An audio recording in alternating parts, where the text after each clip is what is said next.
Hello. We may be on television today under God's beautiful bright blue sun, but the geese are actually the center of attraction today. We're at Lake Alice in Chazy with John Kopp, who's a wildlife technician for the New York State Department of Environmental Conservation. We have a wildlife conservation area here. It's just a beautiful spot. John, it's absolutely I don't know fantastic. what pull you have with the man upstairs, but you must have been down on your knees yesterday saying, "Dear God, don't do this to us tomorrow." That's right, I certainly was, because this is a day where we really want to celebrate all the partnerships that DEC has with everybody involved here in Clinton County, and that's the Department of Probation, the JTPA group, from Donna Robert's group, the town people who helped haul gravel for the young kids to work this summer. So this day is our day to celebrate Lake Alice and really give out some awards to a lot of our partners this year. You said partners. Partnership is the key to all of this. That's right. All these groups together today, and today is a real day of celebration. That certainly is. I have to tell you, and I'll say it over and over again, this is like a haven to me and has been for many years since I first came to the North Country back in the mid-50s and came here to work in the 60s.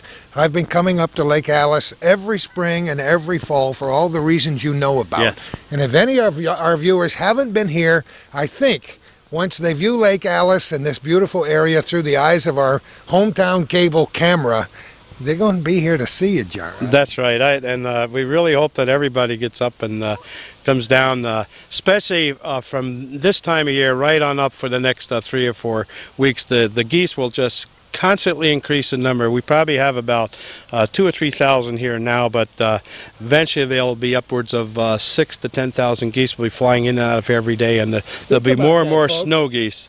More and more snow geese. These are the Canadian geese that are coming in right now. I parked my car about 20 minutes ago, and I just stood with my mouth open as wave after wave after wave, sometimes 300 or 400 in a V, came overhead and just settled down right over the heads of a whole bunch of Plattsburgh school students. Yes. Those kids must have gone crazy. They must have. There were just literally thousands of them came in, and even as we're talking now, there are geese going over 7, 8 at a time over our head.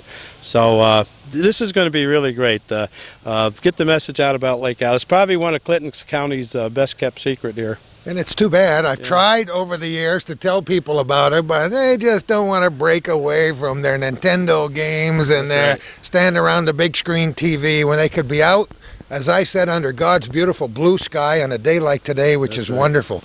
We're recording this on the first day of October, and you can't deny that it's been a pretty interesting summer and early fall, John. Yes, well, we came out of a period of drought. And actually, the whole complex here, this Lake Alice, is part of Tracy Brook, and the water's been here is in a series of dams. And actually, the brook really dried up this summer. About 3 weeks ago, there was no water running down to the brook. But after that hurricane, now you can see we're rich with water right now. Floyd came to town, didn't he? That's right. He came to town and restored a lot of the fisheries. I mean, there was a lot of dying fish, and thank God, because a little longer. It could have been pretty tough. But you've had a good relationship with Dave Matsky and the folks at Probation here with this Lake Alice property and this old part of the old Minor Farm property. Oh, yes. What they've done with it and bringing kids up here to enrich these kids and connect them with nature will make a difference in some lives for a long time to come. It certainly is. I think that it's probably the most valuable program that I've ever worked on in DEC, and I think the long-range consequences are just going to be absolutely fabulous for these kids, and especially some of the disadvantaged kids that came up this year and participated in a lot of these programs. The memories of actually getting involved holding our wood ducks that we trapped this year are going to stay with them for their life. I see a lot of college kids around today. Yes, Ken Adams has worked at Lake Alice for years and years, always bringing college kids down through here.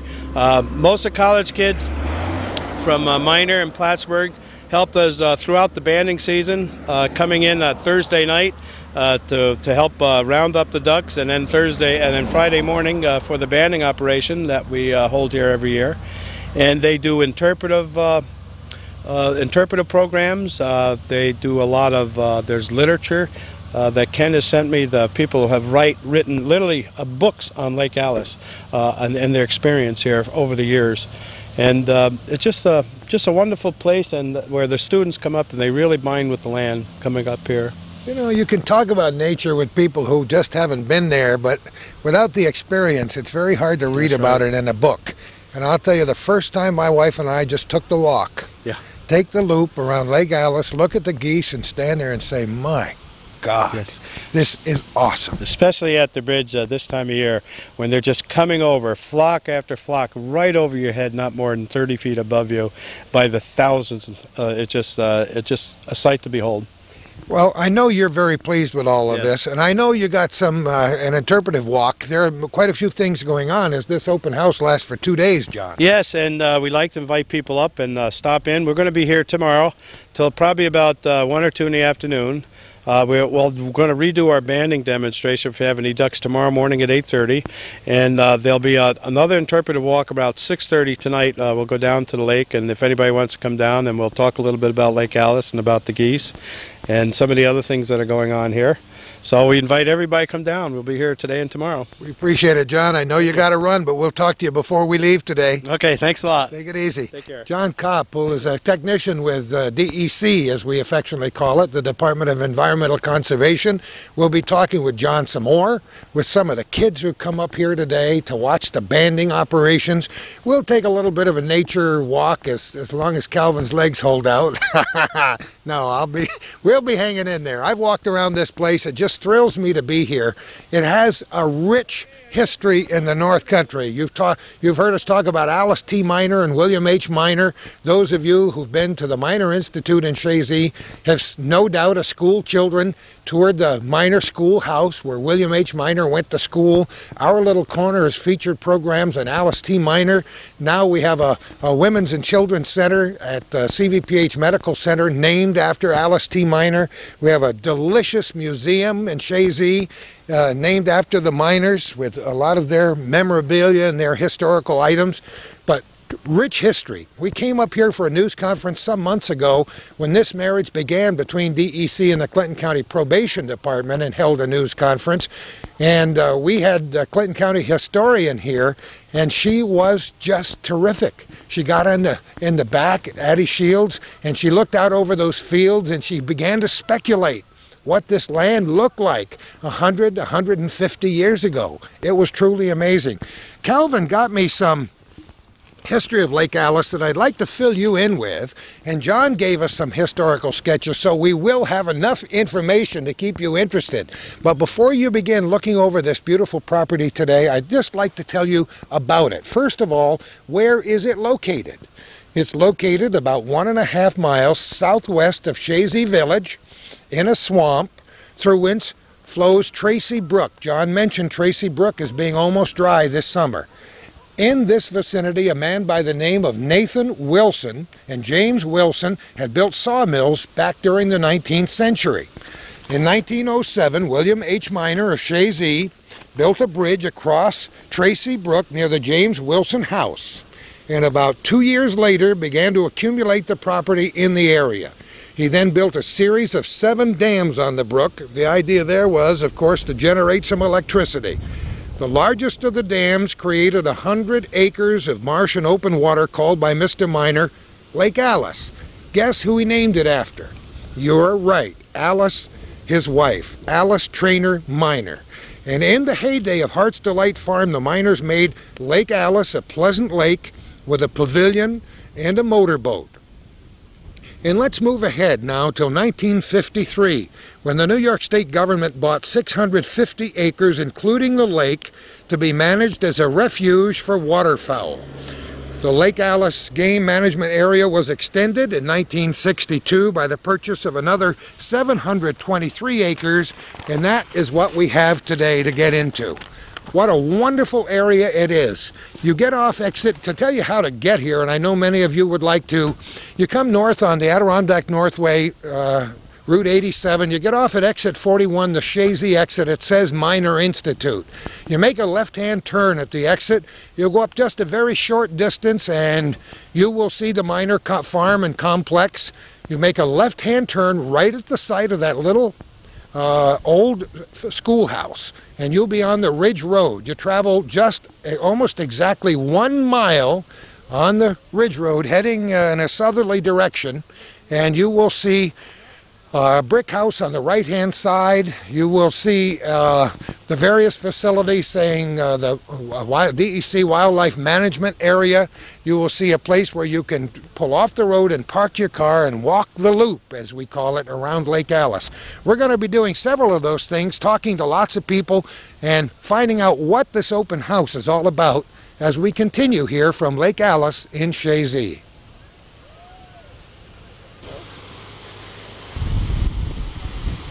I didn't wear a hat today because I knew that the wind was going to be a little brisk and I knew it would end up in the field, and I don't care what my hair looks like anyway. We're involved in the middle of nature here at Lake Alice in Shazy with Allison Barr. How are you? Good. How are you today? Oh, I'm just terrific. I haven't seen you since, well, let me see, you were here when we had another news conference here, weren't you, some time back? Maybe, yeah. I think you were. Tell us your connection here with Lake Alice. This summer I did an internship. I'm a student at SUNY Plattsburgh. I'm an environmental science major. We did an environmental science education program this summer for 2 groups of kids, one age 14, 15, and 16, and the other age 8 to 10. And we had lots of fun. We did all sorts of outdoor education activities, and we had a lot of fun this summer. John said you got a stipend of $1,000 from somebody?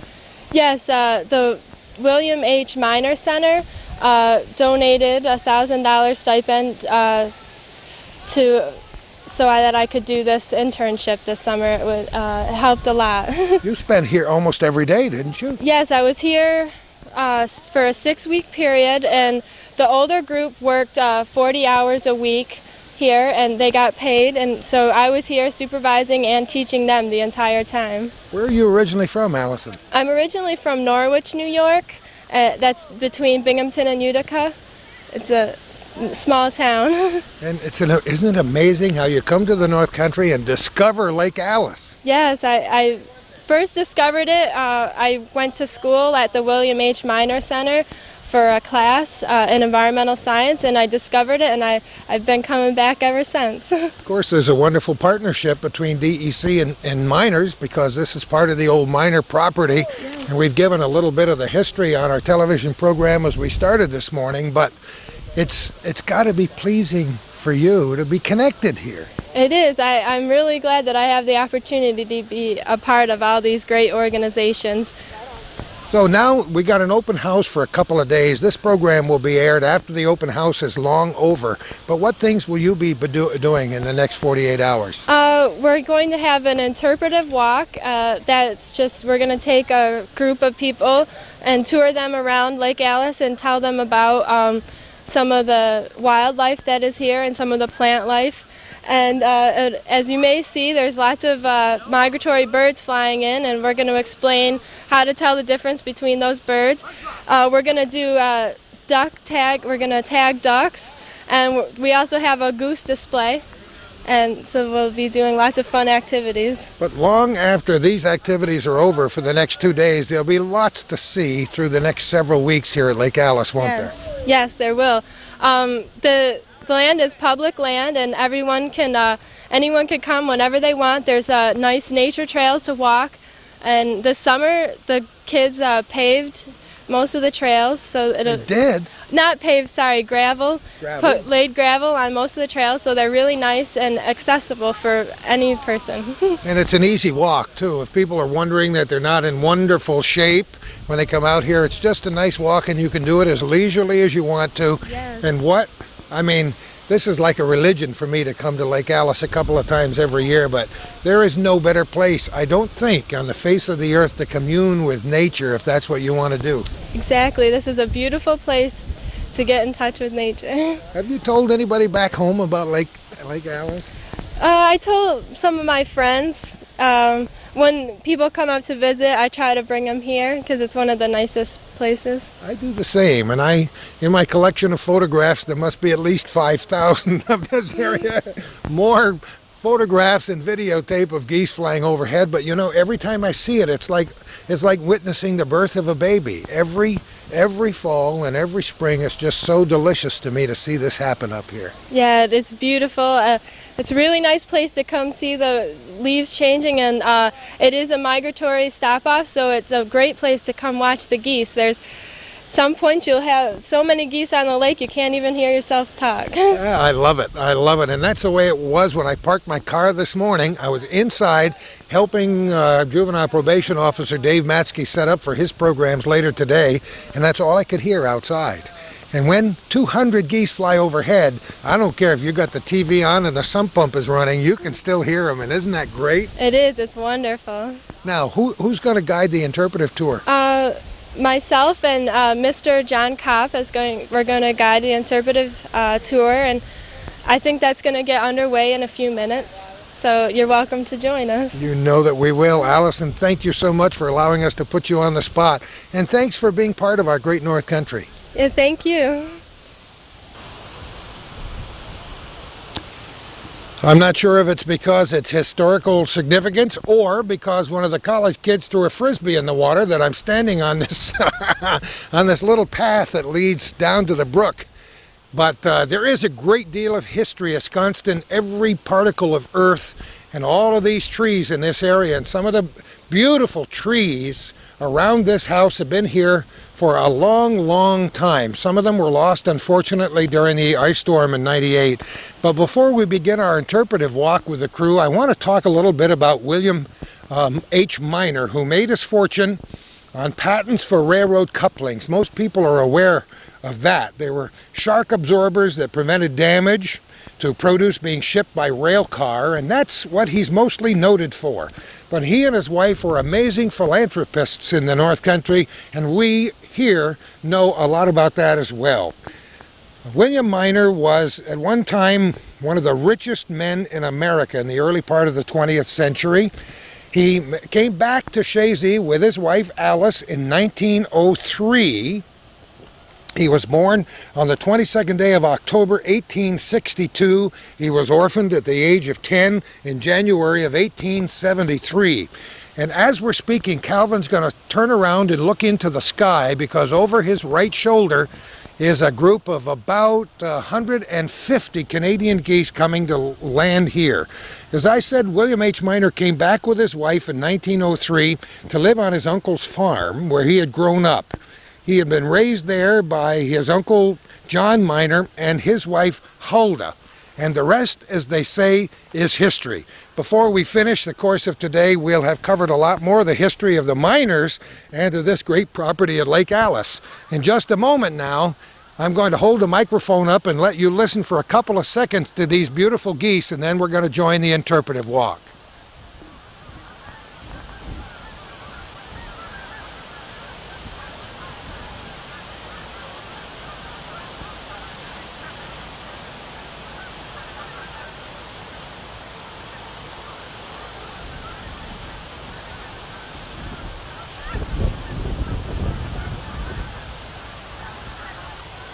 You may have noticed, Gordy, they were trying to spell out Hi Gordy. Did you see that? I thought that was Alice T. Miner. I wasn't sure. They're absolutely beautiful. And there comes another group right behind them, just high overhead to the right. And there will be more coming every single day at the rate of several thousand a day for the next several weeks. So whenever this gets on television, you might get a chance to see it. And if not now, you'll get to see these beautiful geese and the Canadian and the snow geese coming back north in the spring and doing the same thing next fall as they've done for generations and generations. Our interpretive walk continues now. When I teach a unit, then it kind of incorporates all the subject areas. We've been working on wetlands right now. We did terrariums and things like that. Hello. I snuck right up on you, Sarah. I guess so. we were having trouble figuring out which plants we had actually put in our terrariums, so I was hoping to get that information with the students. Do you have your terrariums with you? We didn't bring them with us, no, but I thought if we were out there we could identify what we were using. Where did you get your plants? Along Scamotion Creek. Okay. Okay, so the wetland plants. Yes. Okay. Well, you might see some of these same plants here today. Okay. Good. Sound good? Nice to meet you all. I'm sorry to sneak up on you. Whoa! There's always one student in the class who does that, right? Tell me for a moment who you are again. Tara Romanchuk from Champlain Valley Educational Services. I'm a classroom teacher and I work with students 17 to 21. And the curriculum is careers oriented along with life skills. And so we try to give them a broad exposure to everything and a lot of community. Isn't this a neat place? Yes, yes, we're going to enjoy it. I wish I had been able to bring the whole class, but... Have you been here before, Tara? No, I haven't. Oh my. Saw it in the newspaper, clipped it, and it looked like we needed to be here. You are in for a treat today, and we're glad to have you here. Sorry again for surprising you. Ken Adams is down here in the corner from SUNY Plattsburgh, and we'll just listen to a little bit of what's happening here. What's the common name? Yeah, what's the common name? Honeysuckle. Oh, L-O-N-I-C-E-R-A. So that's honeysuckle. It's planted real often for wildlife foods. So it's real common here at Lake Alice, and it's common at a lot of wildlife refuges because the berries are used by so many different species of songbirds and also game birds. Can you eat them or? They don't taste particularly good, I don't think, but help yourself. Honeysuckle is the small little plant next to like roads and such. That you squeeze it, it smells like honey. You squeeze the bud at the top. Well, I'll have to explain to you exactly what happened. I stepped on the mic cord. That was the end of that mic cord. So we took a little walk back to the car and got a new microphone. Listen to those beautiful geese flying overhead. We've headed down the trail. The two interpretive walk groups are, one is in front of us and one is behind us.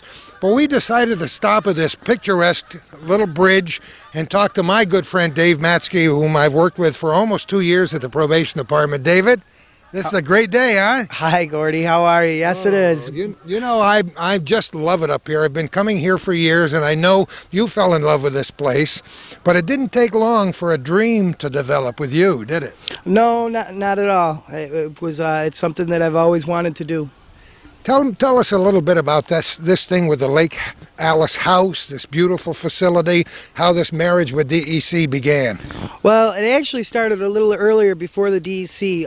It started with the Delinquency Prevention Grant, and one of the things that I was trying to do was send all my kids to summer camp, the kids that are in the program.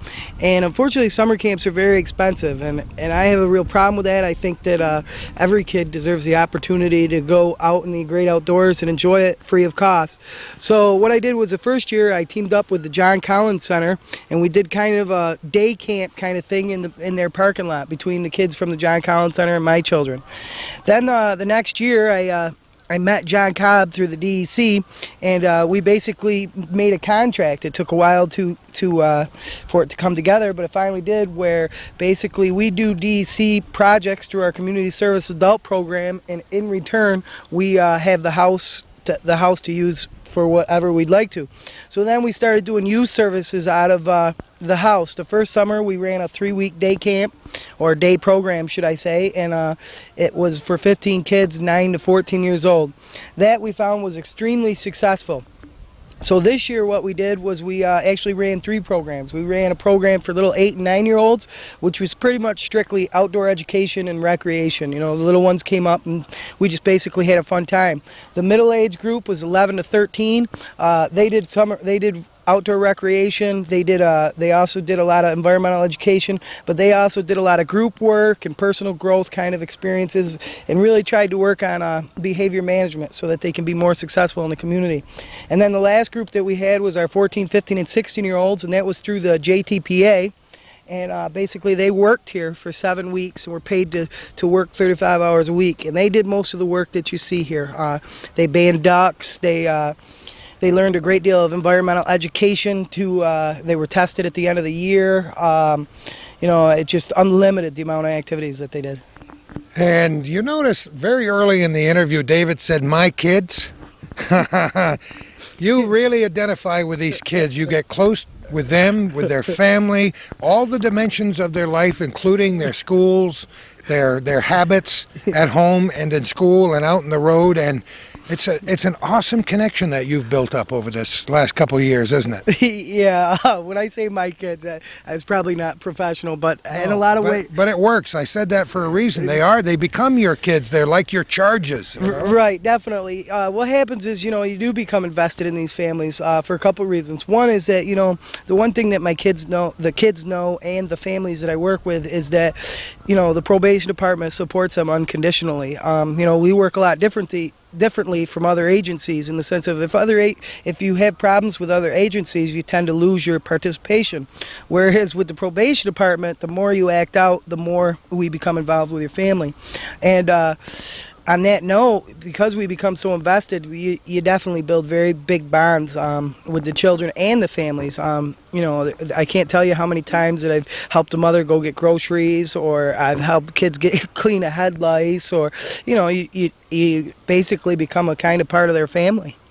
This connection with Lake Alice, for you and for me and for so many people who've watched it develop, is just like a dream come true. We talked about a dream in the beginning. Mm-hmm. What better connection for these kids than with you and with nature up here? There isn't. There's a lot of different things we can do. What makes it so easy is we have such a beautiful environment that's so full of stimulus that it really keeps the kids attentive and excited. And then what we basically do is use the lessons of wildlife, or the lessons of the environment, to teach children behavior skills and techniques that they can use to be successful in the community. There's an old saying that I used to say, that I was last year saying, and what that saying is if you can teach a child to sit for 45 minutes and watch ducks, then you've just taught that child the skills they need to sit through a classroom for 45 minutes and not be disruptive. So that's kind of our philosophy here. Yeah, if our viewers can just think about that for a moment as they look at this beautiful landscape around us, they'll get an idea about where we're coming from. And I'm sure you've watched these kids to see what an overall impact your programs have had on them, and that's got to be gratifying, David. Yes, it's very exciting. I'll just give you a quick one as an example. One of the things that the delinquency prevention program does is buy every child a fishing pole in our program. I didn't know that, really? Yes, we do. Oh, that's neat. Now, the reason we buy that fishing pole is, yes, it gives me a one-on-one experience with the child to get to know them. But what we do with that fishing pole is, through time, the family becomes invested in fishing, and then the family starts to go on the weekends and go fishing. So a lot of times they have to compete with Dave to catch bigger fish. Yeah. And that's the secret. The secret to us is that they go out and enjoy themselves as a family and have positive experiences as a family. You've had a lot of other activities outside Lake Alice with your kids, as you call them, especially with skating. You're not going to let me go on that. No, I love it. It's very important because they do become your kids. We're going to change our battery and continue our conversation with Dave Maskey in just a moment.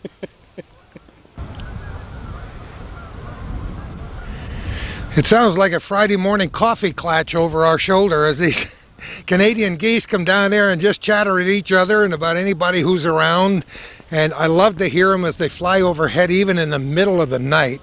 There's nothing I'd rather have wake me up in the middle of the night more than the sound of geese flying south.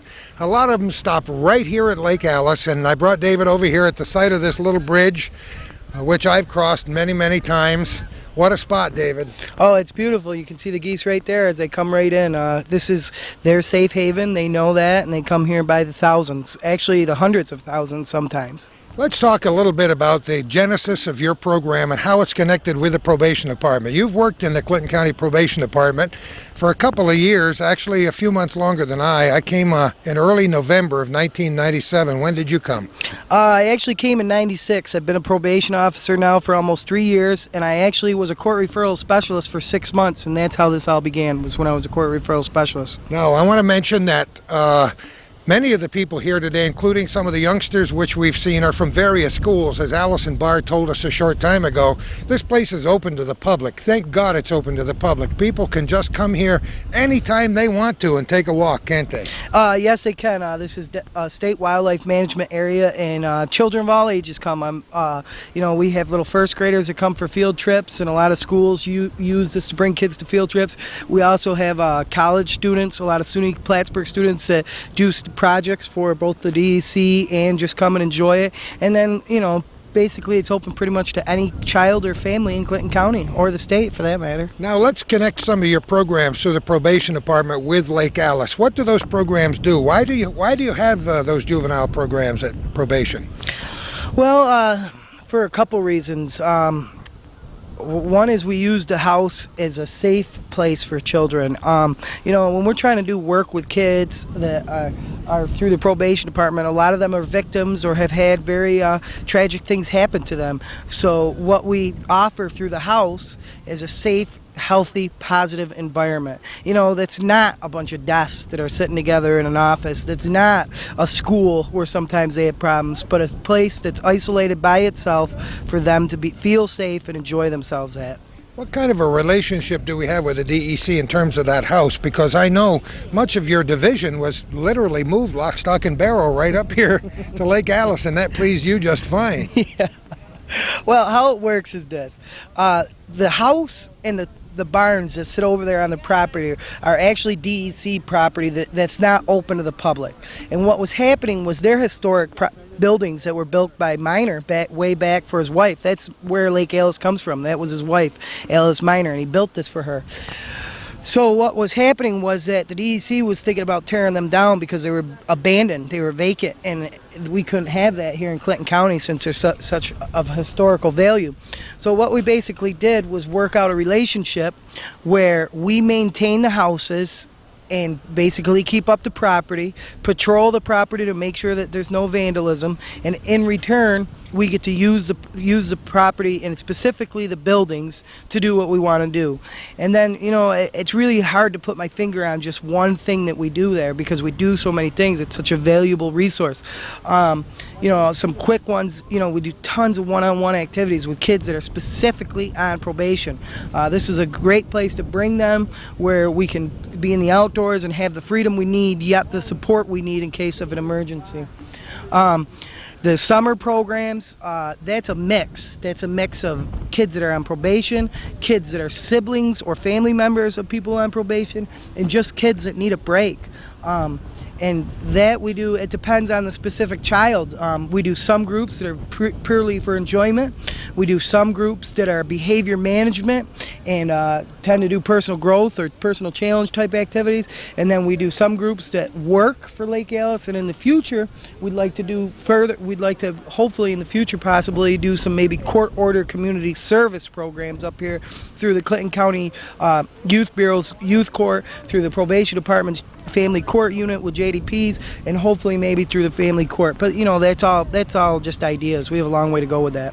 Back when we had that initial news conference up here and we brought people together, including many of the people on probation whose job it was to do community service, we saw this wonderful building that was restored from less than desirable conditions in the beginning to a tremendous place. And what an impressive day that was, wasn't it? Yes, it was. It took a lot of effort and a lot of people doing community service to make sure that the house was livable. And but we don't live in it. We basically use it as an office. But it definitely took a lot of effort, and it takes a lot of dedication. Whether it be the kids or the adults, this is something where it requires your full focus. I know with the kids this summer, they had a hard lesson to learn when they were trying to build wood duck boxes and bluebird boxes, and they weren't paying attention and focused to what they were doing and putting their effort into it. Then all of a sudden they had bluebird boxes that didn't fit together.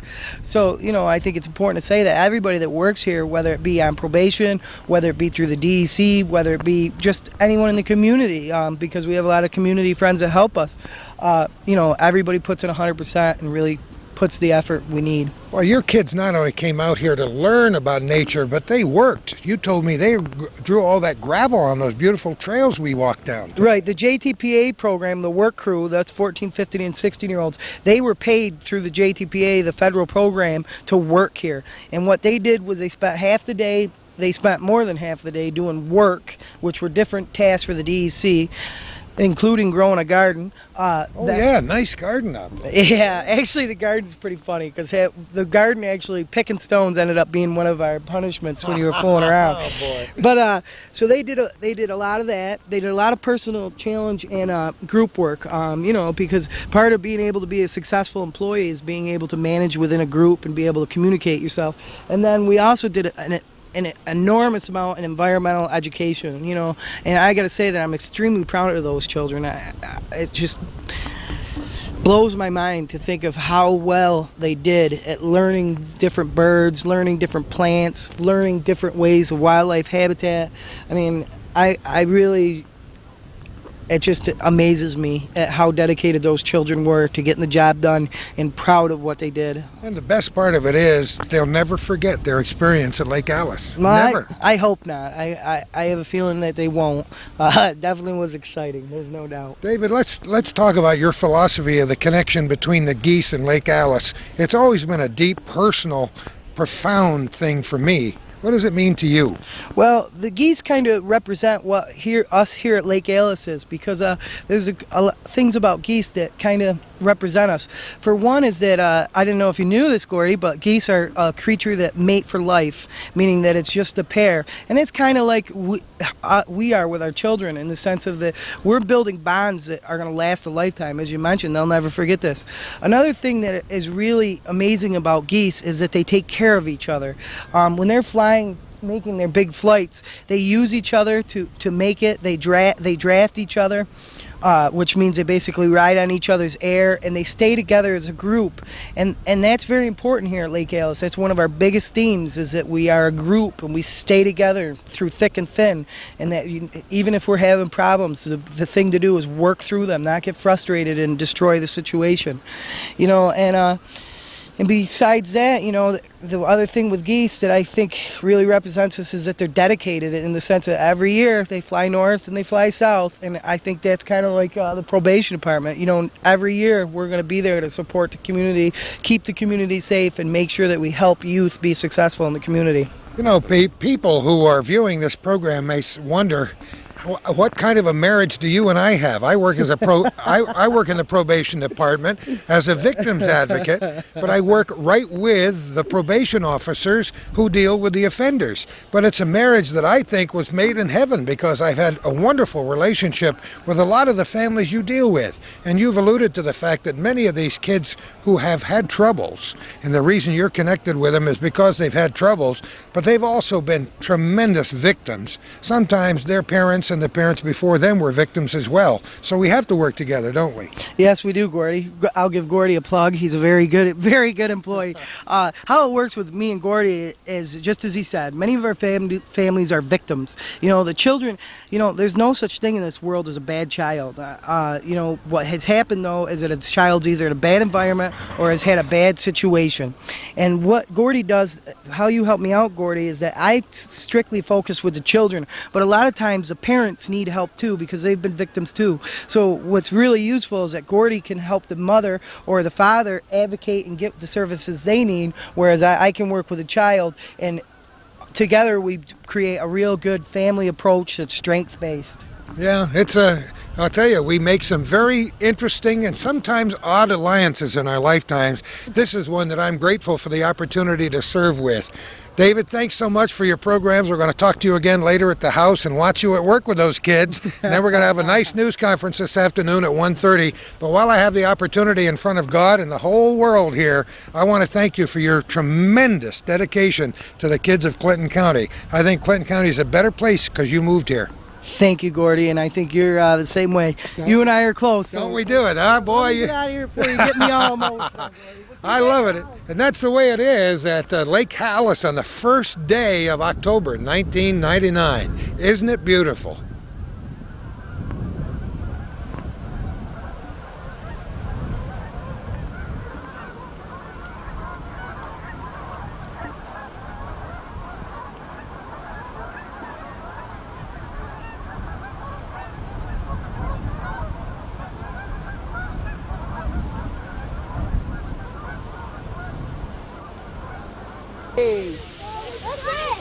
I just walked up and I said, "Hi, Samantha," to this little girl, and she did the most beautiful double take, like, how would you possibly know?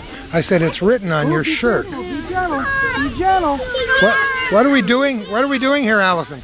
Right now we're just showing them the different types of animals that would be at Lake Alice, and we're showing them by their pelts. We're letting them feel the fur. You're an animal lover, I can tell. Yeah.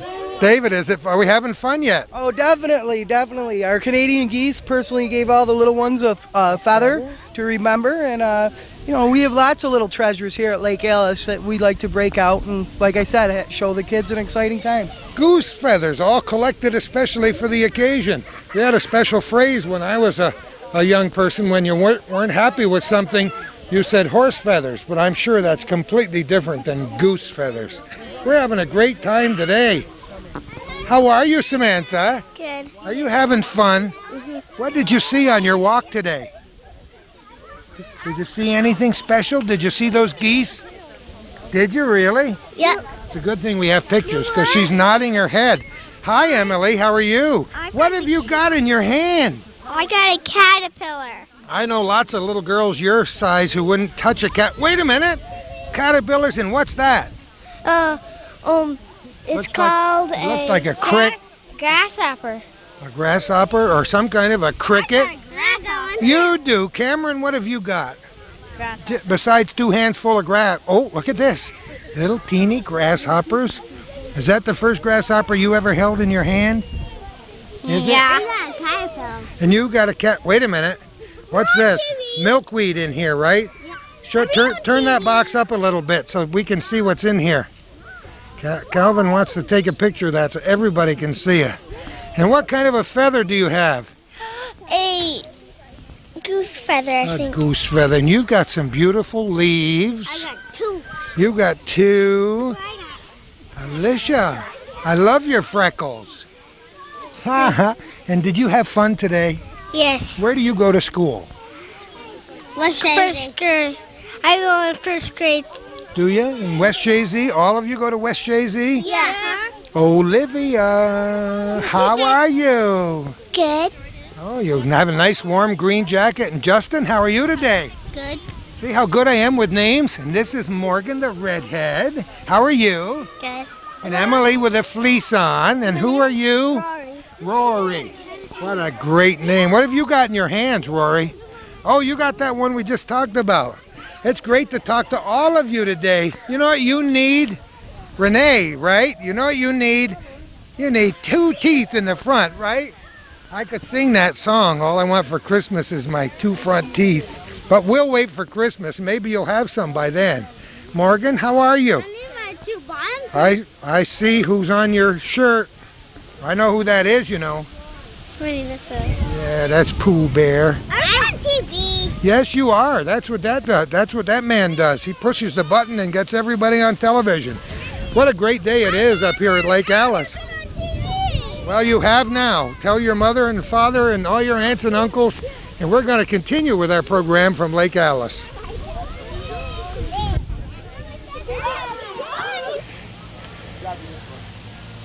Mr. McGregor, how does your garden grow? Well, I'll tell you, being in a garden is fond memories for me, not only for raising many things over the years on my own, but for watching other people grow things, having my mother teach me that you too can have a green thumb in spite of the fact that you're a big klutz, Gordy. You don't step on that one and don't pull the wrong thing out of the garden. I've really enjoyed it through the years. Dave Matsky, this garden has been kind of a labor of love. This has been fun. We tried a garden last year with a community work crew up around Morrisonville, not far from me, but last year we had so much rain early in the growing season, our garden bit the schnitzel. This year it doesn't look like it was too bad. Well, it was a combination of, I think that better weather, and I also think that the loving tender care that my that my children gave it. The garden is one of the things that my children worked on. The children worked on every day, pretty much regularly, weeded it. One of the things that they did a lot of, which they can attest to, is pick rocks. when the kids were acting out or there was a problem, we tended not to let them do the fun things and made them pick rocks out of the garden. It's been really rewarding. The kids got the first harvest. They all got to bring home zucchini and beans. The corn didn't make it. The geese really ate the corn. But, yeah, they did, huh? But tomatoes, cucumbers. Lots of beans. Lots and lots of beans, cabbage, broccoli. Let's see. The only thing that I'm disappointed about, but next year we'll have, is pumpkins. Our pumpkin patch did not do fare that well this year, but next year we definitely will have pumpkins. Got a few beets over here. Yep, beets, radishes. Oh, yeah, gourds and any potatoes? Or no not? potatoes. No potatoes. But one of our plans is to expand this 15 more feet wider, and next year we'll definitely be a lot more organized when it comes to the garden. Well, there'll be a lot less rocks. You're going to have another reparative activity for the young kids. Definitely. See, we got a mulch pile out here. Yep, compost pile. Compost pile, for people who don't know what that is. It works wonders for next year, huh? It basically is old grass clippings and a lot of the old vegetation that we pulled out of the garden, and you mix it all together, let it sit over the year, and it's very, very fertile for the garden. What a great area this is. What we're going to do is look around the grounds, check the buildings out inside and outside, and just let our North Country viewers on Hometown Cable in our little corner get a clue as to what an amazing resource we have right here at Lake Alice.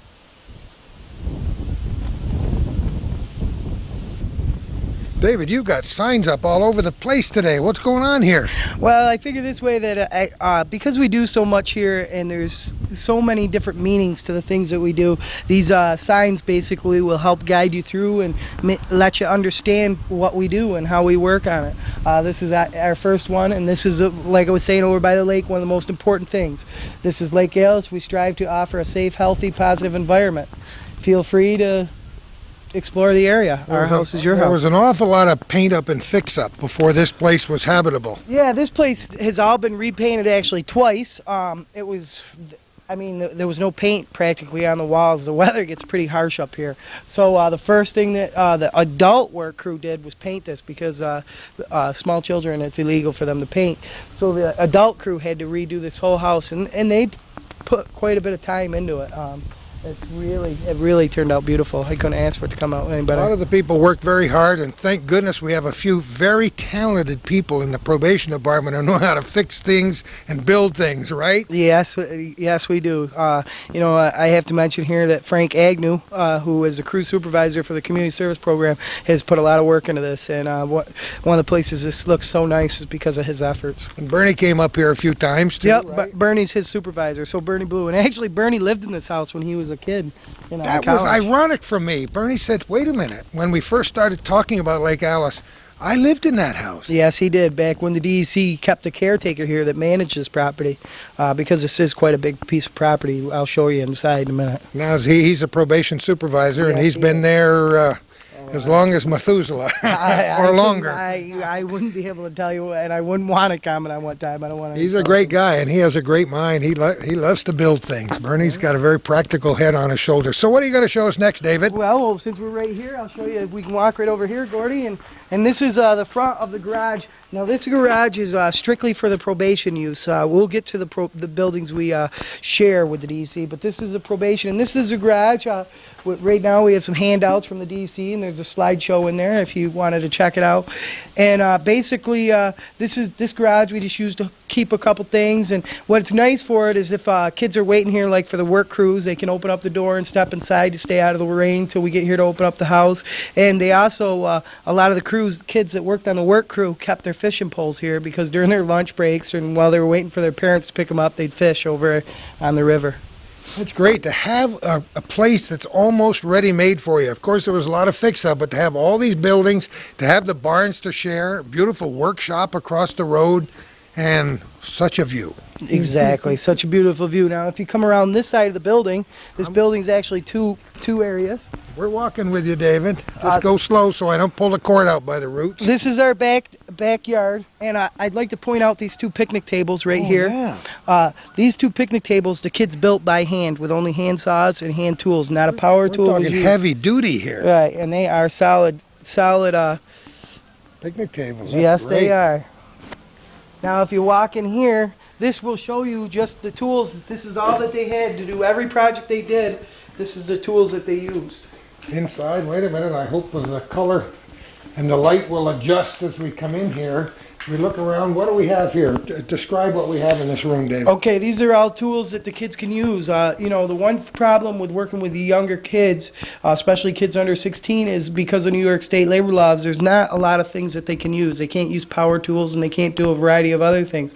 And that's what's so nice about the DEC, is because they have a lot of work that's very tedious kind of work, like clearing brush, that's going to take time to do, that these kids are eligible to do, which really helps the DEC out. Because if they had to pay, you know, if they had to pay a work crew to come out here, adult crew to come out here regularly and clear brush, it would cost them a fortune. This way we can do it with the youth at a fraction of the cost. Now you have your wheelbarrow, and we actually use 2 of those to haul in all the stone that you saw on the nature trails. The bow saws, those are hand saws for cutting wood duck boxes and bluebird boxes, which is something that they built too. Those are examples of those. Shovels and rakes, which they use constantly to dig and do. There's our 2 hammers. And then here's the major tools that they used, and that's the clippers and the weed whackers. Yeah. That's my mother. Oh, that's my mom, and we're going to go get to meet her in a few minutes too. But this is a very, very neat place, and everything's kept nice, high and dry in here. That's pretty cool. A matter of fact, walk around. A matter of fact, as an example, if you kind of look, you can see all the brush piles down here. You couldn't see the lake until my kids got done and cleared everything. So now you can see it. And that's one of our, like I said, that goes back to one of our jobs. One of our jobs is basically to patrol the property and make sure that there's not vandalism done. All right, what's going to be next, David? Well, we can shut the camera off and take a walk inside, okay? Sounds good to me. All right.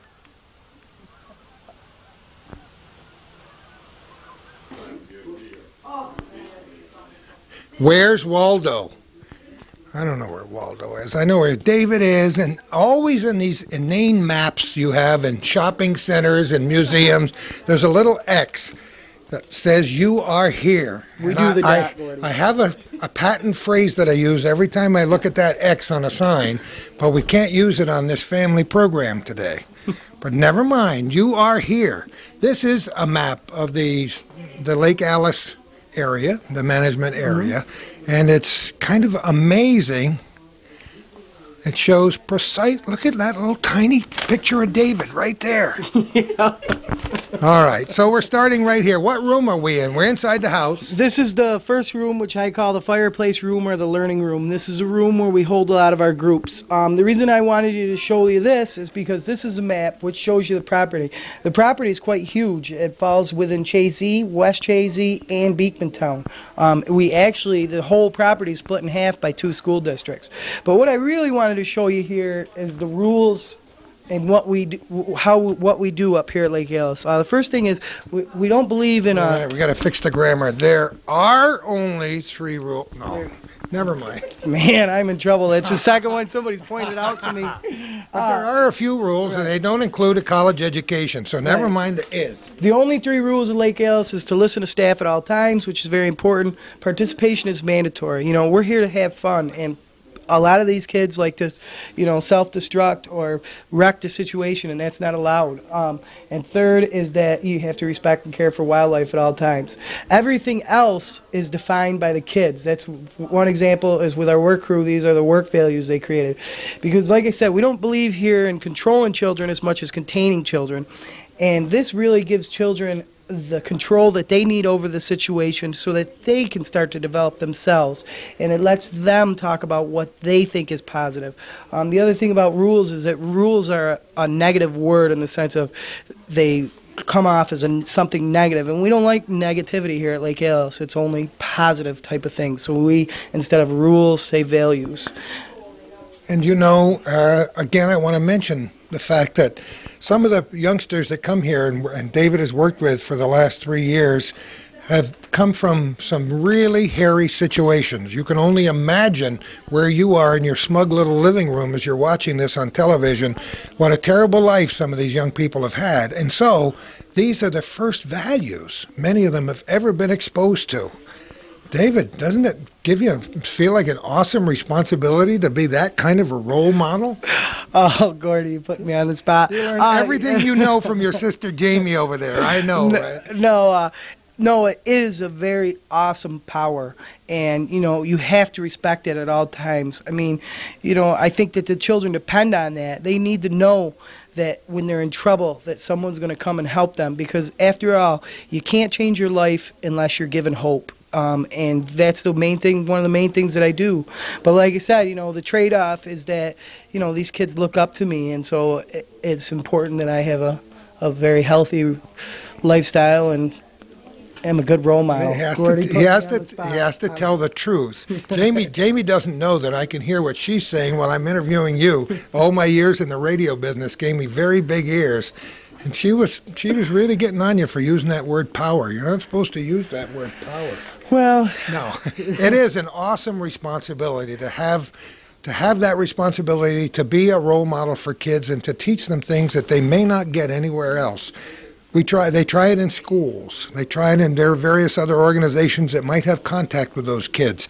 But for many of them, with a real serious quality things they can learn about, yes, life does have rules.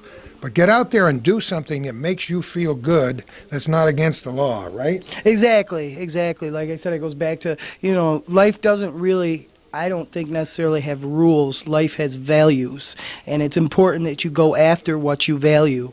And and sometimes you have to look at what you value. That's a whole nother level of philosophy about why some people don't have positive values. But I have a feeling, I feel personally that goes back to the whole thing of hope. People can't have good values if they don't have good experiences in life. And so that's what, once again, we go back to Lake Alice as a positive environment. Exactly. What would it take, and you and I have talked about this before, but not publicly, to get, these are mostly day programs you do here. Right. What would it take to do overnights? Well, it wouldn't take that much. The idea has been kicked around with the DEC, not officially, but it has, and it could happen. It'd be, we'd have to find a funding source. We'd have to make sure that we could find a facility to keep them overnight, and then we could do that.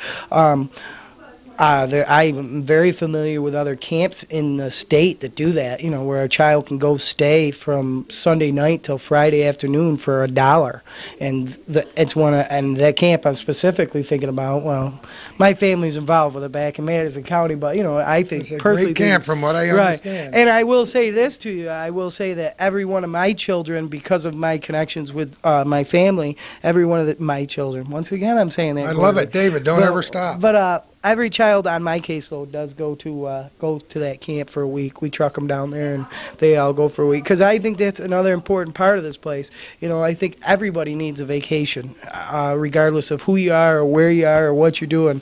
Everybody needs some time out, and that's what we try to strive here, so that we can restart and refocus on being successful. That's great. All right, what's next? Oh, well, you can look in the room and you can see some examples. I just want to show you how it works for us. Excuse me, sorry. All right, I'm coming over here. I can follow you, David. I may be old, but I'm agile. See, I wanted to show you this because I don't want you to think that I don't want the viewers to think at home that we're just all about fun and games. Everything we do has purpose, and there's more. Depending on the age of the children, the more they have to do. Like, here's an example. All the kids at Lake Alice go for a frog walk. They hunt down frogs. Sometimes we let them race the frogs. They all get frogs. What we do besides that depends on the kids. Now, my oldest kids have to read this. They have to be able to identify all the frogs, and they have to go out and do an amphibian survey and help with the DEC come up with herp surveys for information on what populations are. The middle-aged kids have to write up reports on what they found and do a whole kind of, and practice doing a whole kind of report on what their survey found. And then the little ones who can't really write have to write the names and then draw pictures. So, here's something you say to people, oh, we're going out and catch frogs, but it's a lot more to it. Reading and writing is very important here at Lake Alice. In order to succeed, you need to know how to read and write. And so one of the things that we do here at Lake Alice is try to offer you those opportunities in a fun, exciting way. Okay, I'm ready. We can go to the next room. Lead on. Calvin is my typical viewer. As we walk down the hall between takes here, if you will, he had asked the questions that I should ask next because he's been kind of viewing the interview. And he said, if these these young kids can't read or write, how are they connected with your program? Well, when I say that, it's kind of misleading. A lot of the kids that I work with do have learning obstacles, to be politically correct. So some of the kids are a little behind with their normal age groups. But the youngest kids that we work with up here are 8 years old. And the reason our little 8 and 9-year-olds are involved with the probation department is because we try to do preventative work here. These are kids that are acting out in class, raising Cain on the playground, or causing problems in the community with their neighbors, or those type of things. And like I said, out by the lake, there's no such thing as a bad child. So when these little 8 and 9-year-olds are getting themselves into trouble, what we do as a preventative measure is go in and find out what the situation is, help the child learn some new behaviors, hook the parents up with people like Gordy so that the parents can help themselves improve their situation, and then we work together as a family, strength-based kind of philosophy, to solve the problem. You know, it is kind of sad that we have to deal with 8 and 9-year-olds, but I think it's very important because I would rather work with 8 and 9-year-olds that can only succeed than work with 12 and 13-year-olds that, if they screw up, are going to be placed in facilities or have to go to court. I think that our probation department in Clinton County is very aggressive and is on the right track with working with youth at very young ages to try to basically prevent them from doing crimes or having behaviors that are going to jeopardize their safety in the community. The wave of the future in the judicial system, especially as it applies to juveniles, is very interesting because it goes back to ancient concepts that Native Americans did many years ago. These days we're calling it balanced and restorative justice. It means taking victims and finding out how they've been victimized and what it would take to restore them. As a victim's advocate, that's partly my role. It takes the offenders, if you will, even the young kids who've acted out in school, and it finds out what their needs are. What does it take to restore these kids? And in some measure, David's program and many others in Clinton County have been doing that for a long time. And the younger you can get them to help restore, and teach them those values that you talked about before, the more likely they are to be productive adults. It's especially difficult to take people my age or even younger parents who've been through all these cycles and these programs and these placements you were talking about. Very difficult to restore them at that time in their life, as you well know. But if you can get the kids and get them up to Lake Alice and watch the ducks being banded and watch the ducks fly overhead and just let them stand there and drink in the experience and then actually participate by building a wild duck duck box or a bluebird box, and then watch it be occupied and understand how they can fit in with that cycle of nature. I think you've accomplished a great deal. I sound like a preacher here. I do too, and I think that the whole thing with what you're saying about the box is very important.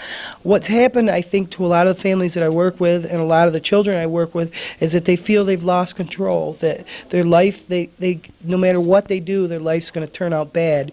And that's why I think Lake Alice is so important, because it gives us the ability to take these children and to take the families in some cases, take them out to do a project, let them be successful and complete the project, and then get to see the benefits that it reeks. Like, as an example, the wood duck boxes. I mean, there's nothing more powerful than seeing a mother hen wood duck and 3 little babies pop out of a wood duck box and go swimming in the water, and you know that you are the reason that they have that home. I mean, it's just that says a powerful. Lot. That says a lot right there. What are we looking at in this? Okay. What would have been the living room of the old house? Okay, this on this wall is just some of, like I said, some of the different ways that we teach plant identification. The older kids, the JTPA crew that was paid to work here, they all had to be able to identify all trees and plants just because of the nature of some of the things we did. So this just shows you some examples. And then on this wall is kind of a mix of Let's move over back so Calvin can get a shot here.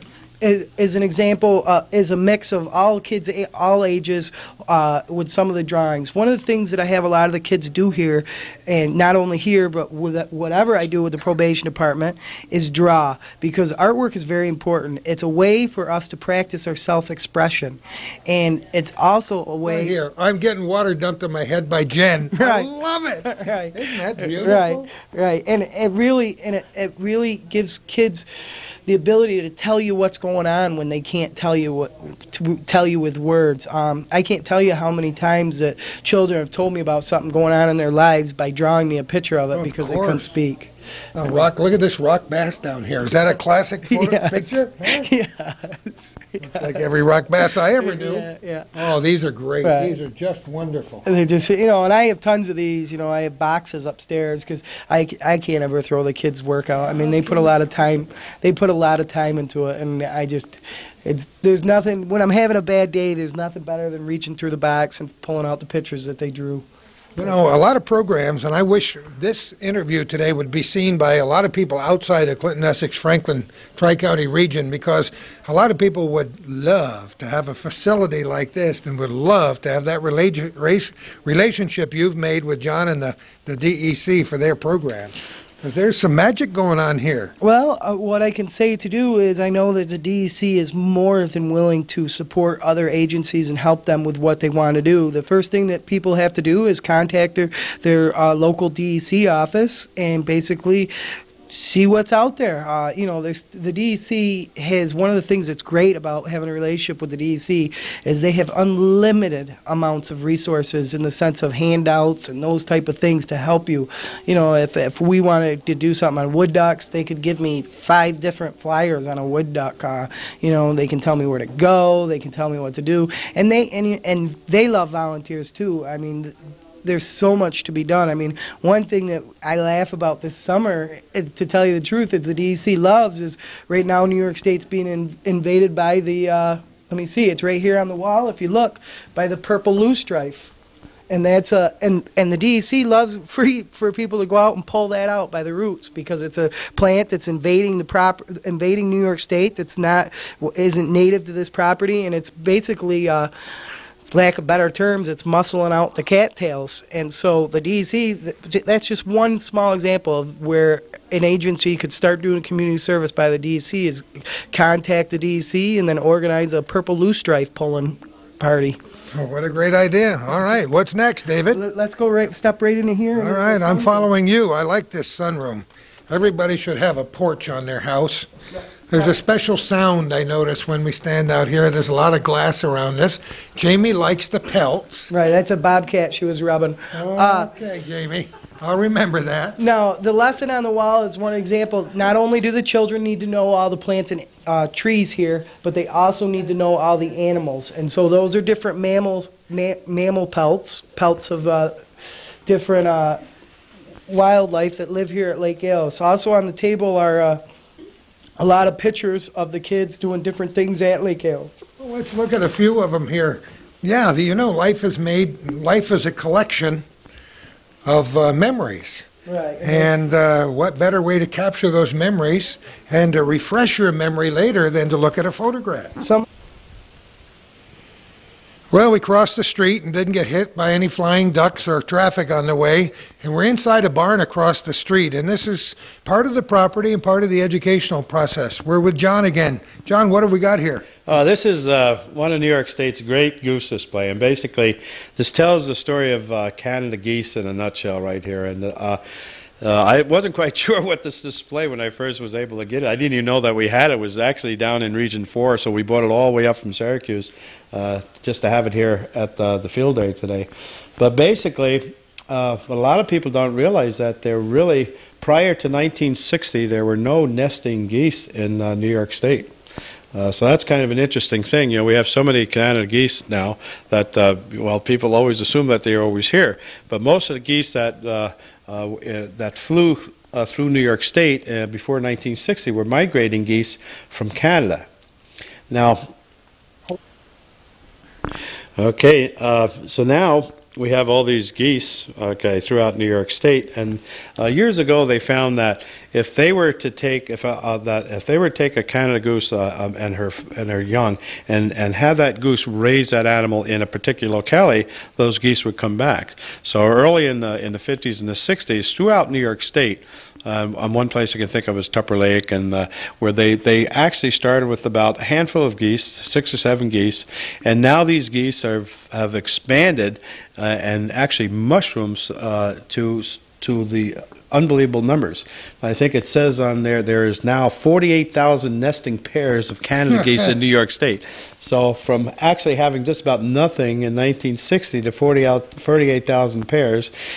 It's quite a jump to the point where in many counties now the goose are actually considered a tremendous nuisance. They're getting into water supplies, going on golf courses, eating lawns, and they really get chased from one place to another. So as you get down to in Westchester County, it gets to be a pretty serious problem. They have geese nesting on 6-story buildings and in meridians of parking lots. So they can be a problem, and it's kind of a funny thing with geese because geese, it's a hard thing to deal with. A lot of people do say, do not kill the geese, and other people, this doesn't seem to be a middle road. So we try to have all these, and if anybody does have a goose problem, have them write to DEC so we can give you some good brochures on the different ways that you can handle these problems.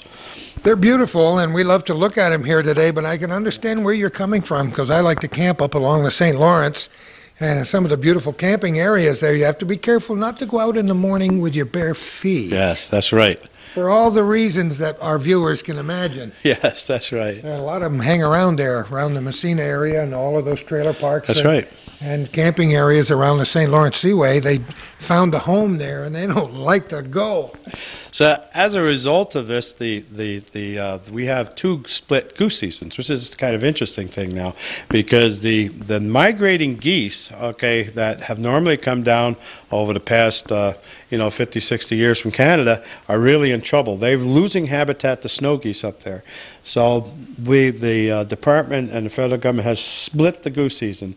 We have an early goose season. That's basically to crop the early resident goose population, but we're trying to protect the migrating goose population from Canada. Now the geese we have here at this time of year coming down from Canada. So there's no open goose season now in New York State. Today's the 1st of October, as far as in the Champlain zone. All right, there are a lot of on this display, and we hope at some time people can view it. It tells people what to do, yes. Keep geese out of an area, and so on. Now I notice you have some geese hanging over here on the right-hand side. Yes, and you could see on one of the goose there's a neck collar.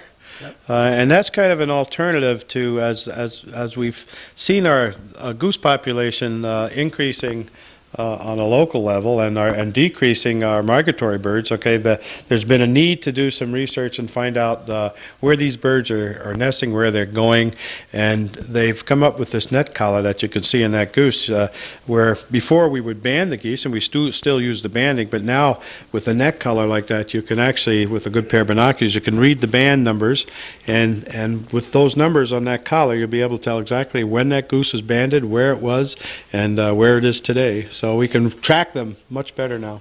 It's nice to have these facilities up there for everybody to use, and to have this combination of DEC and the probation department has worked out rather well. And all these barns for everybody's for use for both programs, or both programs use the barns. Basically, the Department of Probation is responsible for the upkeep of the property, of the house and the 2 barns. But we share the facilities, and yeah, we do very well together. We don't have any problems or anything like that. And I can tell you're happy that this has all happened up here, John. Yeah, and as a matter of fact, there's even talk of expanding having a rehabilitator a section over here in the barn. That would please me because I know her very well. Yes, it's Donna Frenier, and hopefully Donna will be able to make it today. That we're going to give her a award. She did some of the I think it was maybe a wood duck or a couple of birds that she brought down, and she rehabilitated from Lake Alice that the kids had found, and then came back and released them here. So that was kind of exciting, and there's talk about possibly putting in some type of some cages to do some raptor work or some endangered, or not endangered, but distressed wildlife rehabilitation. That's exciting to me to have that happen here, and I hope it does in the future. But this place is just really getting underway. It's been really fun watching it grow and blossom.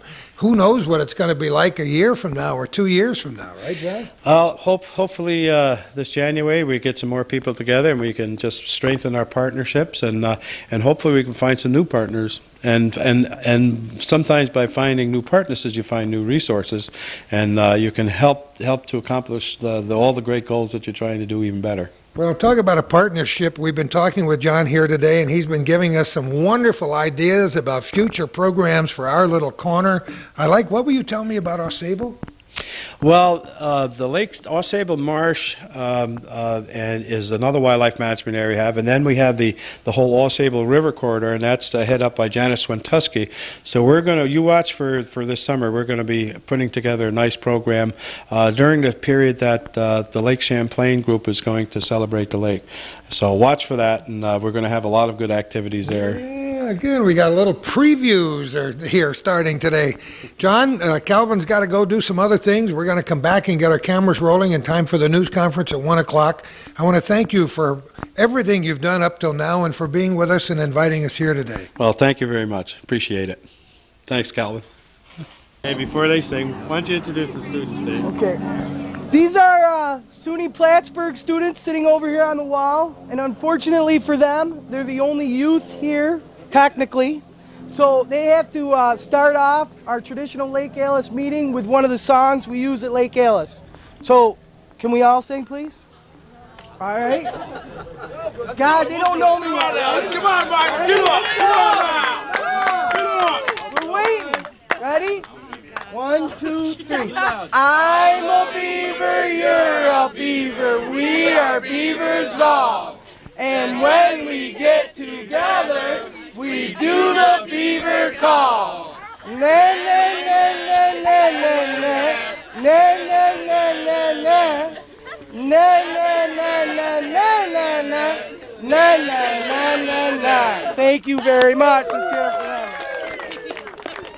I like the lyrics myself. All right, John, start us off. Okay, my name's John Kopp.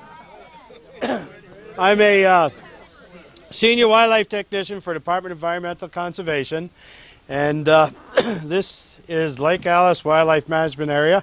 And today we're here basically to celebrate all our partners and all the people who came together this summer to just make a wonderful summer. Probably the most memorable summers that we've had at Lake Alice here today. So we have some awards we like to give out today, and this is Dave Mesky, who's done a wonderful job here. I could tell you a little bit about the story about Lake Alice. Some of you probably don't know how we kind of got together, but at one time, a couple of years ago, the state was going to actually tear these buildings down and tear all the outhouses down, and we couldn't afford it at the state. We couldn't maintain these buildings anymore, so we were going to have to tear them down. And we who worked for the Bureau of Wildlife, we just thought this would be a terrible thing to do, because so many people are using. I know Dr. Adams has used Lake Alice, and we've gone up here using the barns, and so we hate to see these things go. And Dave and I had been doing some work together back in those days. So Dave said to me, says, you know, we're kind of looking for a building to run some of our youth programs for the Department of Probation. So I said, well, we got this great building up here in Lake Alice, and we're going to tear it down. And it's a historic building. So we kind of got together, and we decided that, well, let's see if we could save this building, and we could get Dave in here, and maybe if the Department of Probation could maintain the building, maybe we could keep these buildings, and we could continue to run some of the great programs that we run up here. So we got together, we went to saw the DEC lawyers, and Dave did his part, and just to make a long story short, we entered our first really great partnership here with the county, where DEC basically allows the Department of Probation to use the buildings in return for them to maintain the buildings. So it's we don't charge them anything, and we both work our programs. It was the only requirement that DEC had was that at least that we maintain the integrity of the wildlife management area, because these areas were supplied to the state through money that was taken in from sales tax on ammunition and rifles during that goes on all the time.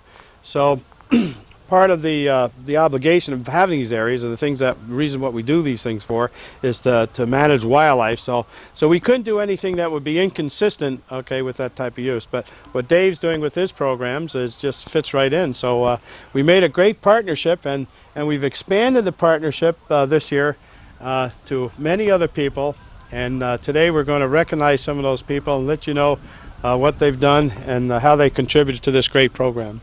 So I'll let you give it to Dave. If Dave, you got anything you'd like to say before I give out some awards? Or Just enjoy the geese. Okay. Leave it at that. You did fine, John. Okay. So let's get my little award box over here.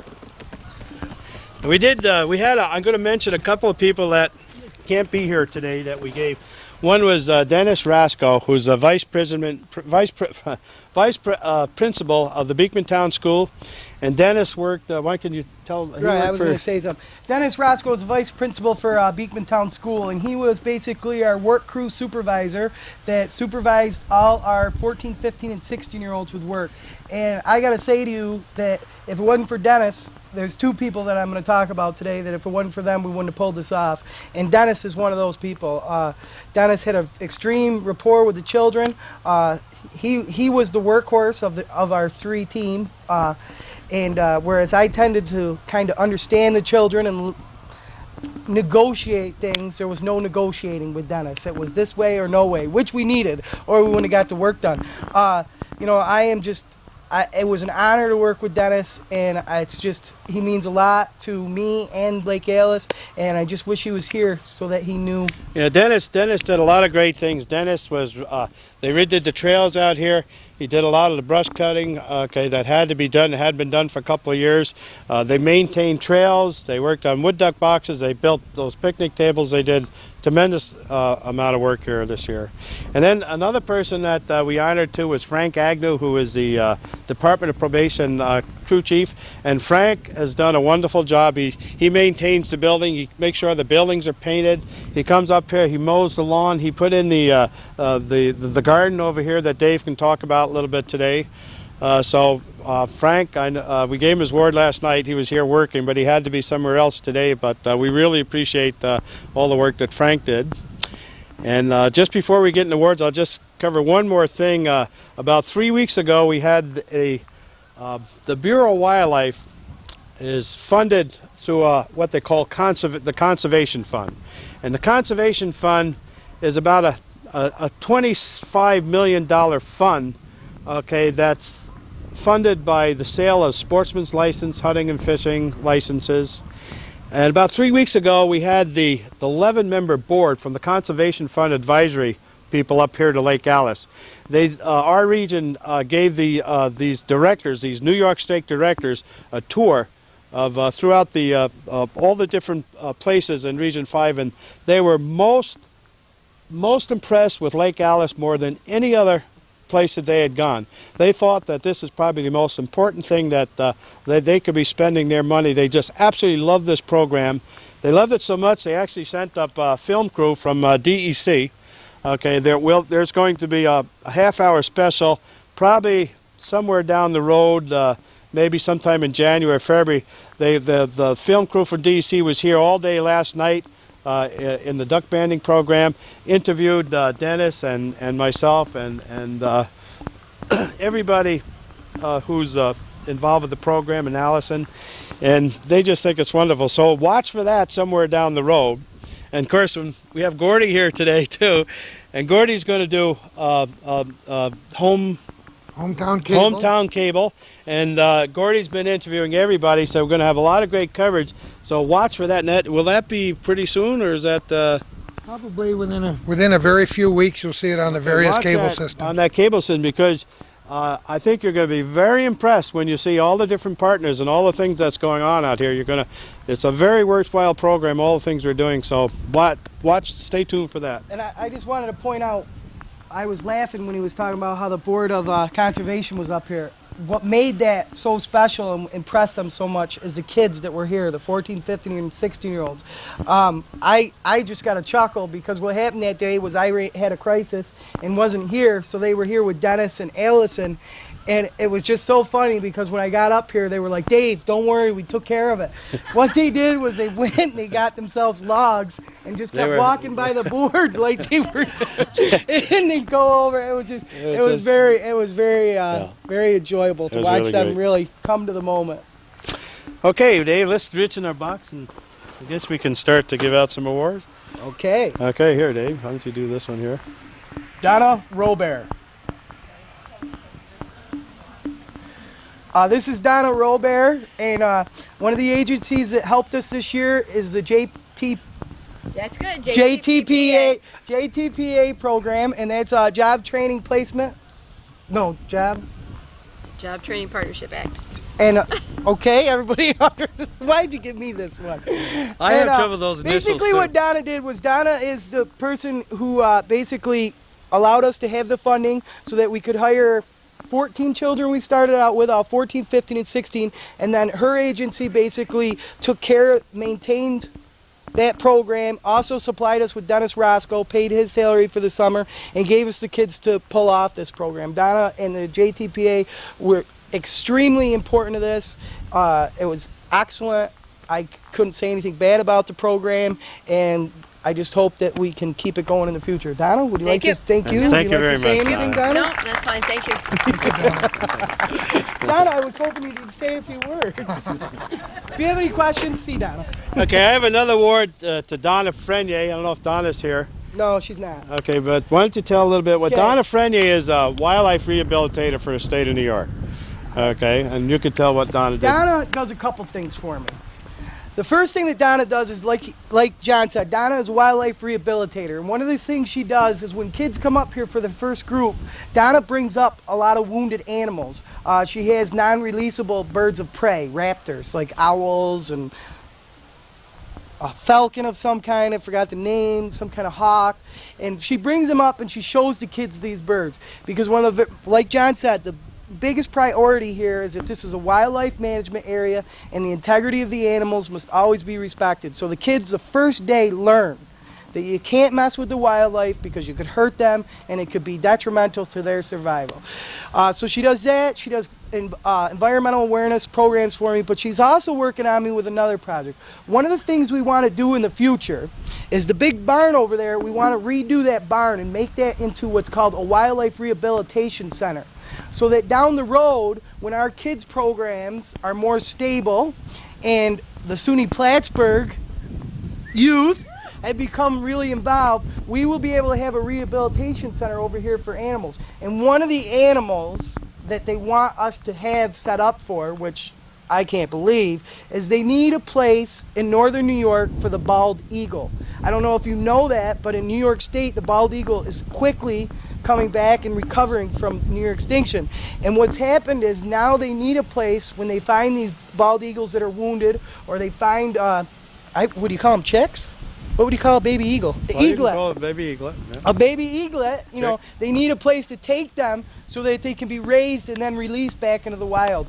So Donna helps me with that too in this one of our projects. So, you know, Donna does a lot for me, basically.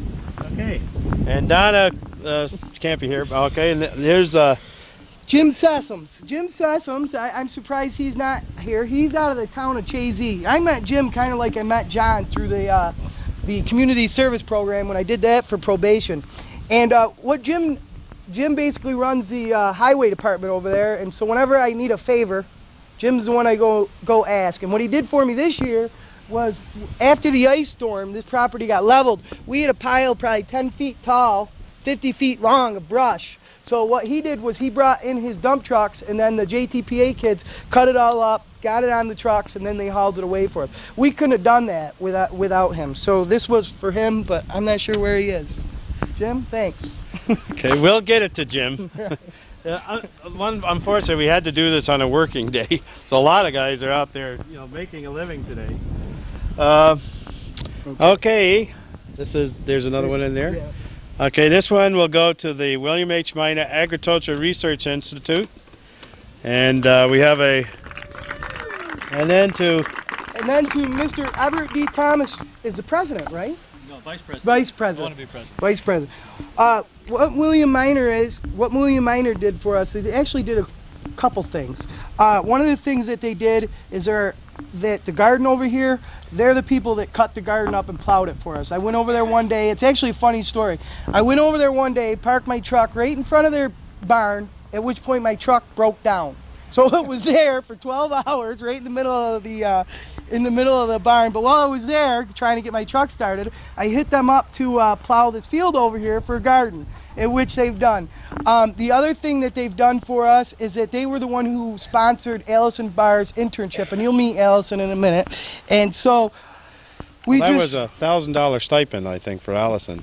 Right. So that actually a cash award to Allison for that work there. So that she could do what she did up here. Yes. So, we're very thankful to Minor Institute that A, they're our neighbors, and B, we hope to continue building a great relationship, sir. Thank you very much. And feel free to say anything. Well, it's a small field, and we have big equipment, so we're glad to be able to help. And the other thing we're thankful for today is we're spreading manure out on 191 there, and Ayers isn't real happy, but the wind is from the south, and so you're welcome.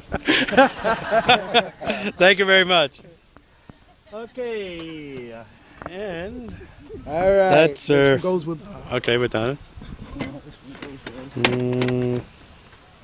I'll just grab anyone there. I think we went. You got it? Okay, there we go. These two go to the Joint Council for Economic Opportunity of Plattsburgh. No age. Oh. And specifically, Belinda Parent. The JCEO is.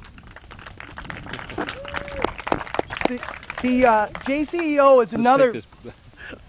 Misspelled Plattsburgh here. It's fine. Nice, John. Nice. No, we'll take care of that there. The JCEO is another important agency that really helps us up here at Lake Alice.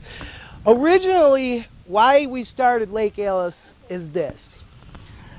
I think, in my opinion, that every child should have the opportunity to go to a summer camp or go to a summer program in the outdoors free of cost. And many of the children in this county don't get to do that just because they have to pay that money or they have to go for a scholarship, which isn't always there, even though our county, Gene, great with the scholarship program, don't want to take. So, but anyway, through Belinda and their program, the JCEO's program, the Bag Lunch program, we were able to give every child here lunch free of cost every day that they were here. And so, which is very important. That was great. Thank you very much. Thanks a lot. Thank you. Okay. My favorite here. Allison Barr. Okay, Allison. Okay. Allison did all the interpretive work here for the young people who work here throughout the summer. I don't know if anybody has seen Allison's test. We probably have a few copies of it around here, but I was so impressed, okay, with these kids, okay, 16, 18 years old, who took this test that Allison had been teaching them about the wildlife all summer long, and they all got A's. I was just so impressed, okay, with the work that she's done here. So I'd like to really thank you a lot. I really, really appreciate it. Well, there you go, Allison. And I have to say, well, some of you know me, but those of you that don't, picture someone having to follow me around for pretty much every day, 5 days a week. Allison, we started out, Allison shows up, and I said, okay, you're going to be teaching the kids the outdoors. And she said, what? I said, just be ready to teach lessons in the outdoors. And she's like, well, what do you want? I said, well, how about get me something ready with wood duck boxes? So every day she would faithfully come and get her lessons together for me and be ready to go. The other thing is Allison's devotion to this was phenomenal. If there was something that she didn't know or something that the kids asked her, she always went and found the answer. And that's a lot to be said about someone. You know, if they don't know what a kind of bird is, usually we'll say, later, Johnny, and then hope they forget it. But Allison never would forget it and go back and make sure they knew what the bird was.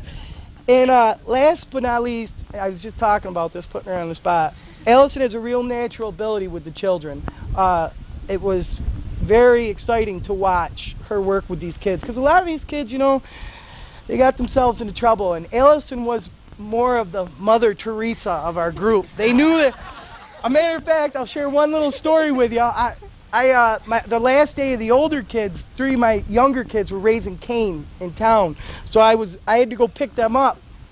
So I brought them here, and they had to sit here for the day being punished. Well, while they were sitting here, I come out into the front where they're all being isolated and doing their timeouts, and Allison was feeding them all cake and ice cream when they were supposed to be punished. So that's an example. Thank you, Allison, very much. Thank you very much, Allison. Good job. Great job. Excellent. Great job. And we have a longtime friend of Lake Alice, Ken Adams. Come on up. Ken has been involved in Lake Alice from, gosh, I don't know how long he's been involved, but I can tell you some of the things that I get from Ken. I have on our DEC website, okay, we have a wildflower list, okay. If you go to http dec.state.New York, US, and go to the wildlife management area section, we have Lake Alice on the web, and on there you'll find a wildflower list that was put together by Ken's students. And Ken has sent me up all sorts of things on all the different types of work the student has done over the years. And just recently I got this tremendous, it's like a book, okay, that students have written of their experience in Lake Alice. Absolutely fabulous stories, and if we can get this published or something like that, we're going to try to do that at DEC. We're going to try to work something into that, and and then all these great students here of Ken's that help me every Thursday night and Friday to ban waterfowl with so much enthusiasm, and I'm so impressed with how bright they are, and just wonderful, wonderful kids. Just they sing good too, and great singers. Yes. So Ken, an appreciation for all the work. Thanks a lot. Thank you very much. We appreciate it. Thank you very much. And I'd just like to say, I haven't had the opportunity to know Dr. Adams that long, but I will say this about Dr. Adams. He's one of those people that can talk to me and get me very excited to do things, which is a rare but exciting, valuable thing to have. You know, and he helps me out enormously. I mean, if I need butterfly nets, Dr. Adams gets them for me. If I need compasses, Dr. Adams been able to get them for me. And I just am looking forward to our relationship going and being great. Thanks, Doc. Thanks. Okay. One more. Okay, this is... Okay, and then the last person who's not here is Albert Roscoe, and he's the head of the county highway department. What happened was, Dennis Roscoe, don't get confused, who was our supervisor, the one thing that he wanted, maybe... Some gravel, crusher run. Is your name Albert Roscoe? Oops, sorry, didn't mean to put you on the spot. So anyway, Dennis Roscoe, the one thing that he wanted to do, and I hope you all get to enjoy, if you walk across the river, there's a nature trail that will take you right out to where all the geese are. Dennis, this whole summer, kept saying to me, I want to put gravel on that trail. I want to put gravel on that trail. Well, and then I'd go to John. John, we want to put gravel on the trail. We couldn't get the DEC trucks up here this year. They were pretty busy with working on the Champion property, and sometimes at DEC, even though we submit many, many work plans, okay, they don't always have a chance to get down there to do the work plan. So we were kind of in a bind, and we needed to get this gravel on this trail. So Dennis one day got frustrated and finally said, that's it, I'm taking care of it. So he called up Albert Roscoe of the highway department and said, listen, I have gravel, I bought the gravel, all we need is for someone to truck it here. And that's what they did. And to point out, and this is also an important thing to point out with the gravel, the kids actually volunteered to work an extra week. They were paid, but they didn't have to work that week, but they volunteered to work that extra week just to haul this gravel. And if you go out on that trail, we're talking 2 huge truckloads they hauled by hand to that trail. So that's all I have to say. Okay, and I'd just like to say thanks to all the kids that worked up here. And A lot of the kids couldn't make it today. We would have loved to have them up here, but they're in school, so it's kind of, but I'll tell you what we did do. We did send them all certificates of appreciation for all their contributions up here. So all the 16, 17-year-old kids who worked here at Lake Alice, everyone got a certificate of appreciation, and we were really happy to have them up here, and they did a wonderful job. So thank you for coming out, I guess. And a lot of those kids are going to be here about 3 o'clock. They're supposed to be. And I'll tell you, you want to see something really impressive, talk to one of these kids. They know more about the environment now than I do. You know, they can beat me when it comes to identifying trees and plants, but that's okay.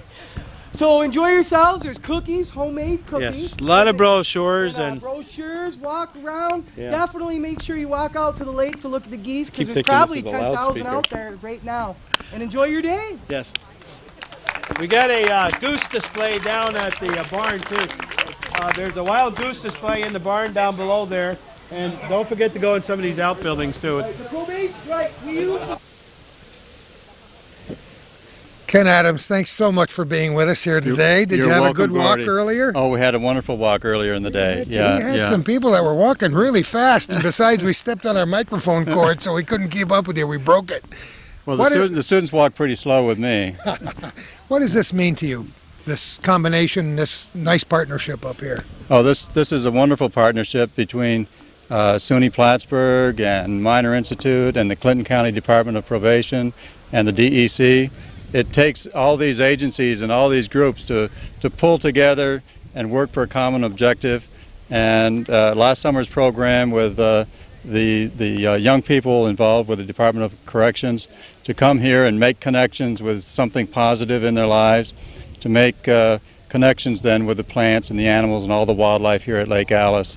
It's very important in the development of anyone's life to have these positive things, and it was just great for these kids. You know, I've been around here for a long time, and so have you, but young people continue to inspire me every day of my life. Mm-hmm. Thank God for these young people and for the opportunity to make this connection with Lake Alice. Well, the spirit of these young people certainly got enhanced and improved by their experiences here, and that's something that they can use as a foundation for the rest of their lives, hopefully.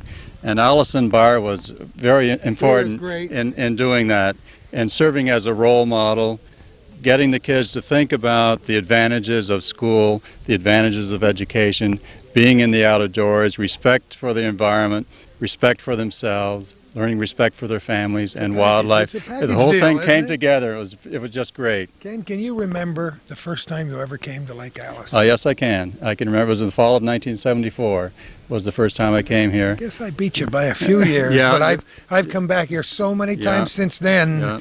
Yeah. It's good for me. It's a catharsis. Yes, it is. It's a, you know, when you can commune by walking these trails out here, it does things that's hard to describe to people until they do it. Well, we came here early this morning about sunrise, and just watching the geese lift off the water lifts your spirits. It always happens, you know, and that's just great for people to witness. It's terrific. Well, I thank you for your connection with it, Dr. Adams, and may we see you here many times in the future. Oh, you will, anytime. Thanks. Thanks.